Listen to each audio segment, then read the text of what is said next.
Hello everyone out there in YouTube land. This is Phoenix Draconis, and this is Kaon Reviews.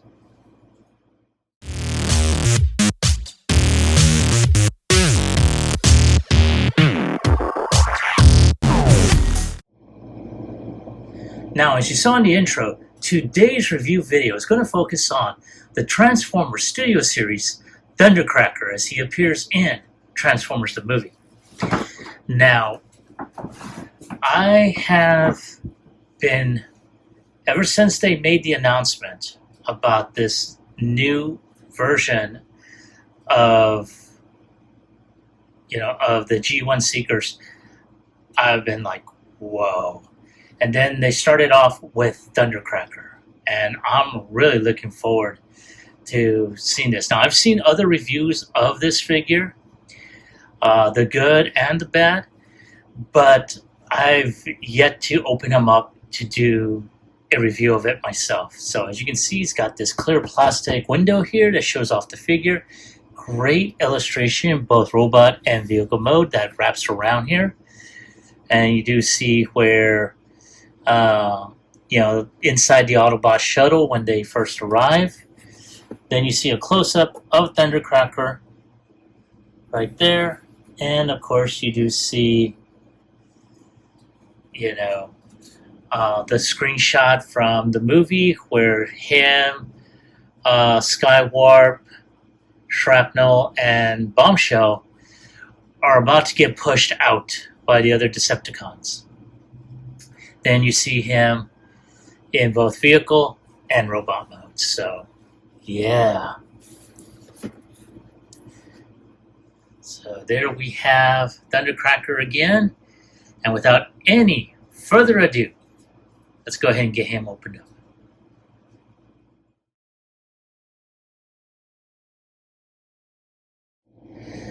So I went ahead and unboxed them and just put everything out that it comes with, minus the instructions, because I wanted to show this off first. Now, as you can see, he's got his wings that are kind of flat. You have these deals right here that will tab in right here. And then you're going to do the same with the other piece. Now I'm pretty sure, because I am a little late to the party for this, but there you have the way his wings are supposed to look. And then of course you do have these his side deals here. Now you can put them in one of two ways, from what I understand. You can place them right here,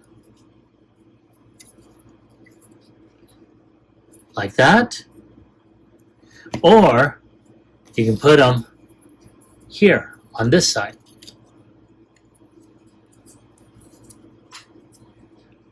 And that way, you have it like that. But of course, it does kind of stick out a bit. So I'm wondering if you got to put it here.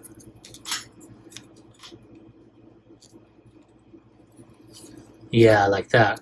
So that way it kind of covers up.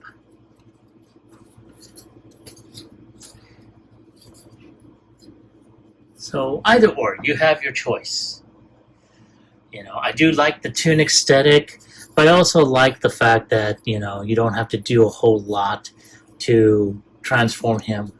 So I may go ahead and keep that like that. And I'm going to go ahead and just put this like so. There we go.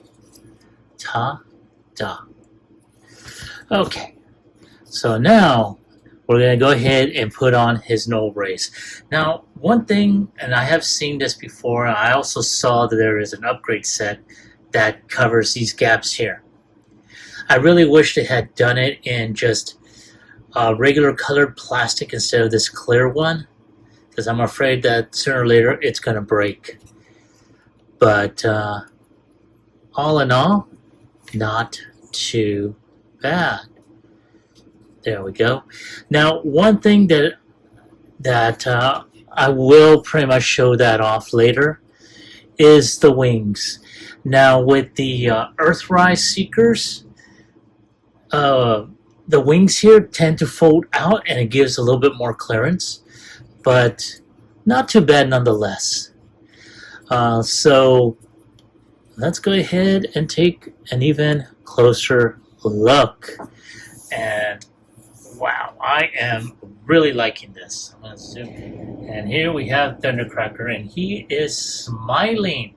Now, I've heard other reviewers say that there were other face sculpts in there.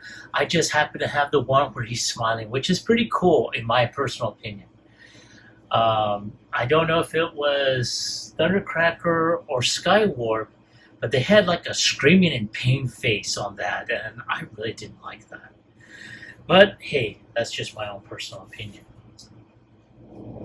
Okay, so here we have Thundercracker. Let's take a look at the molded detail he has, and you can tell they really cleaned up the aesthetic on this because it there wasn't a lot of molded detail like on this one, like on the Earthrise. That one had a lot of detail on there. This one they tried to keep to the tune aesthetic, and honestly, I really like that. As you saw on the face sculpt, this thing is tight as hell.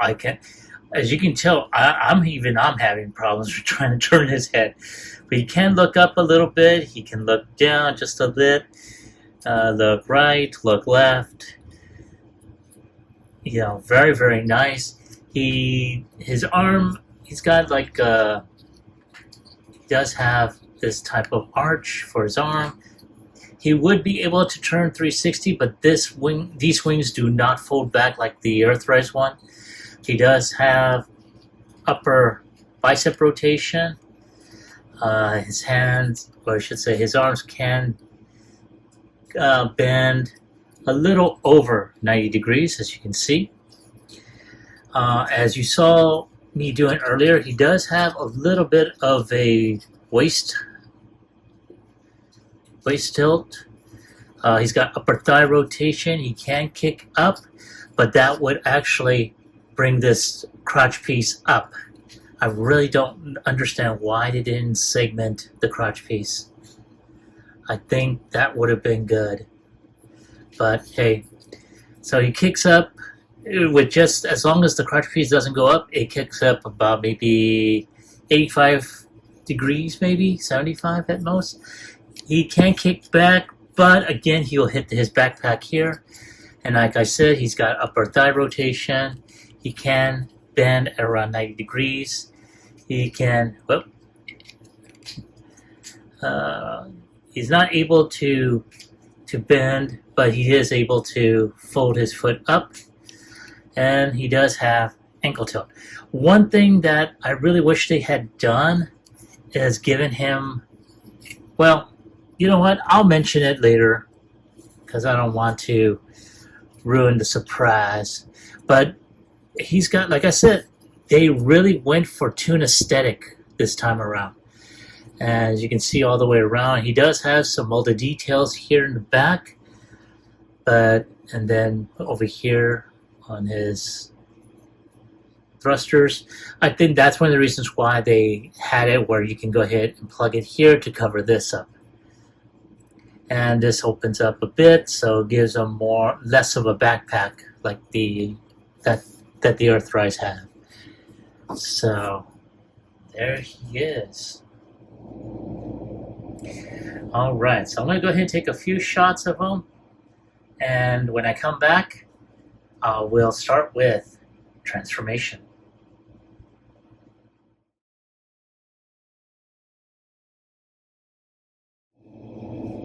All right, I am back, and thank you for waiting. Now, in preparation for his transformation, I went ahead and took off his weapons. And we're going to go ahead and start off with the hands. Now, one of the things I did forget during the articulation portion was that he does have wrist rotation. But that being said, the wrists also go into his forearms. So I'm going to do the same on this side. And there we go. Okay, so now that that is done, we're going to go ahead and pull this back. And we are going to go ahead and proceed with getting this portion open, taking the nose cone out, and there we go. And at this point, just going to go ahead and fold all this together. That way this is all nice and flush. Alrighty. Now at this point, oh yeah, one other thing I did forget to do. We're going to take these hip skirts, we're going to fold them up like so. Then we're going to fold these panels in like so, and then we're just going to go ahead and snap that in. Now at this point, then we're going to go ahead and take this and just snap everything in. There we go. Now at this point, we're going to go ahead and open these panels up. And before I continue any further, I'm going to untab the rear wings. I'm going to snap the legs in.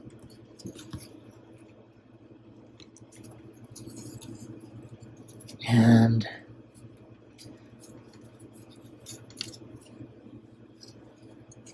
I'm going to push the legs in.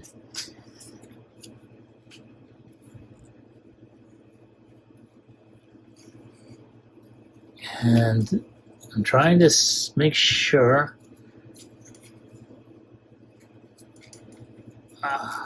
there we go. Make sure that gets snapped in there. There we go. Snap that in. Now we can go ahead, peg the. Come on, baby, work with me here.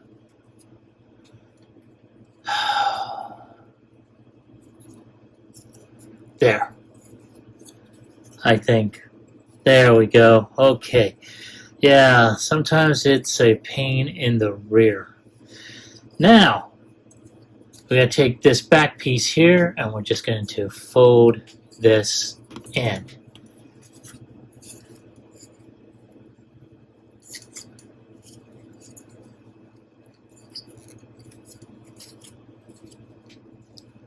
Trying to make sure everything is in there properly.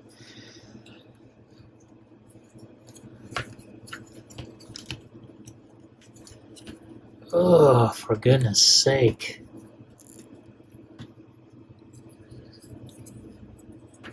Now, let's go ahead, snap this in. There we go. Heard that snap? That was a scary sounding snap.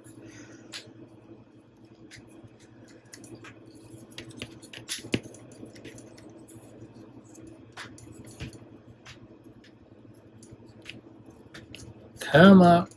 There we go. Oh, damn. This thing is tight as a mofo. And then we just, oh, shit. Okay, yeah, I should have done it this way. Ah, there we go. Now let's go ahead and try that again.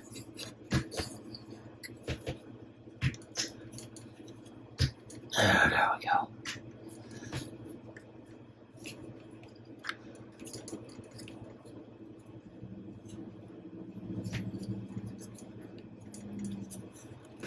There. Ta-da. Whoop. Alrighty, fold these wings out. Oh yeah. Take the nullways, and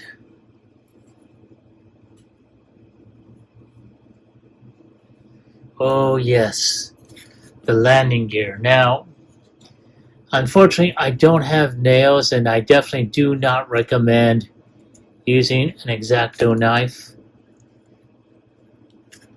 There we go. Ta-da. And there he is. And wow. This is very awesome. I like the molded detail they did put in there.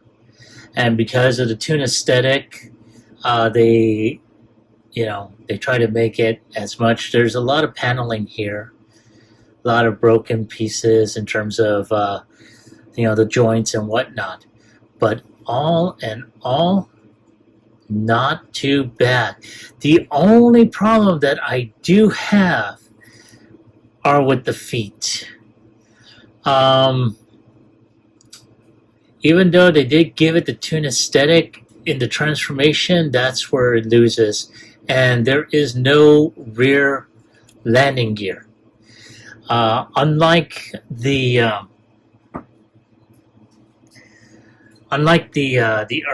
Earthrise, they did have a molded, rounded thing, but there was no front landing gear. Though it did have a 5mm peg or port to where you can peg in a type of landing gear for the front.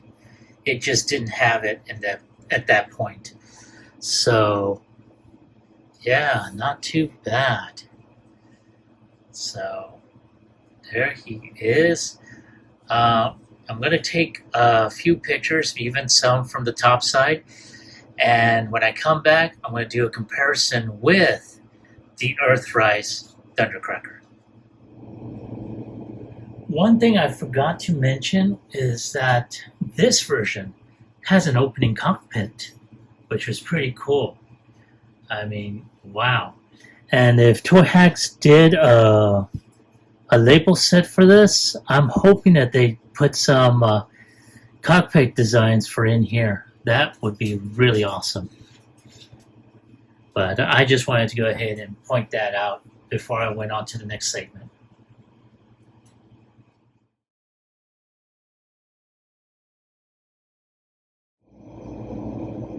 All right, and here we have Thundercracker. Studio Series, Earthrise. And you can tell right off the bat, they are as different as night and day. And, despite the fact that, this came out as part of the Cybertronian Villains 2-pack that included the Skywarp, the colors were not as, well, I should say the colors were totally different than what they re-released in the Dramatic Capture series. They gave him toon colors. Unfortunately, I never got that. But I do have to say I do like this. Hasbro was really, really going for the toon aesthetic. And yeah, I'm really happy with that. Now, this is what I was talking about earlier, that the wings do fold back, but they're not at this end here. They're more like about a quarter in to the wings. That's where it folds back. And it does fold back like that too. So that's what this one is kind of missing in a way. Well, actually, no. It is able to do that. Okay. So you are able to swing the arm all the way around, but again, you have to move this out. So there we go. Learn something new every day. But yeah, there they are. And let's go ahead and take a look at them in their vehicle modes. And there they are in their jet modes. And I have to say, the the tune accurate coloring on this one definitely blows this one away. I mean, don't get me wrong, this was for the longest time my go-to Thundercracker as part of the Seeker team.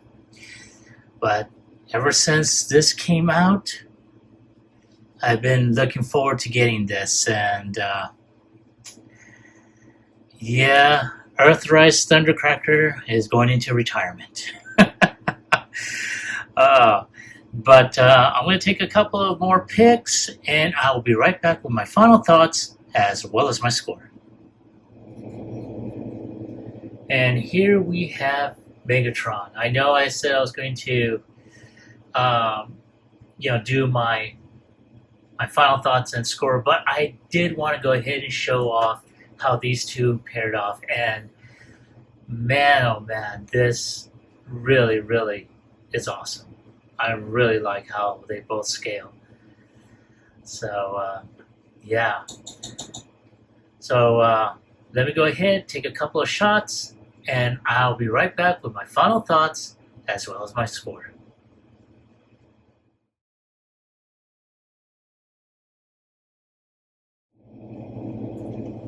And there he is back in robot mode, and oh man, I'm so floored with how this figure turned out, especially with how a lot of the Studio Series figures, are starting to take on the Toon aesthetic. I knew sooner or later this was going to follow, so I'm really looking forward to seeing Starscream and Skywarp, and believe it or not, I may also get the Kaon heads if they come out in this aesthetic. But you have to give it a score on a scale of 1 through 10. I'm giving this bad boy a 10. He is so deserving of it. And no one else can tell me otherwise. So, I'm just at a loss for words.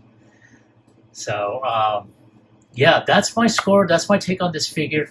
I want to hear from you. Have you picked this figure up? And if so, do you like him? Do you hate him? Leave me a comment in the comment section down below.